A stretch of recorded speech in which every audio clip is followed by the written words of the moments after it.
tardes, mga senyor at senyor. Maligayang pagdating sa tahanan. Tiago at Alessandro. Ikinalulugod ko yung kasama sa aking kung hindi niyo pa ako nakikilala yung ako ng sabi. Kung mas kilalang iyan. Clarita, ganda ka na at marami na ako ng sinabi. Maya-maya ay Iha, nandito na si Ibarra. Maghihintayin mo ba siya? Ako ay tumatandang dalaga, kaya inalaan ko na lang ang aking oras sa pag-aalaga kay Gloria.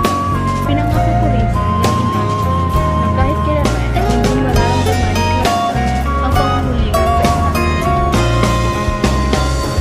Clarita, ihanda mo lang ating alay at maya-maya ay pupunta na tayo sa kumpulan. Kilala ko bilang isang babae, saling ka at mabait sa kapwa. Kaya nais ko rin itong ipaunawa kay Maria ang kanyang tungkulin bilang isang babae.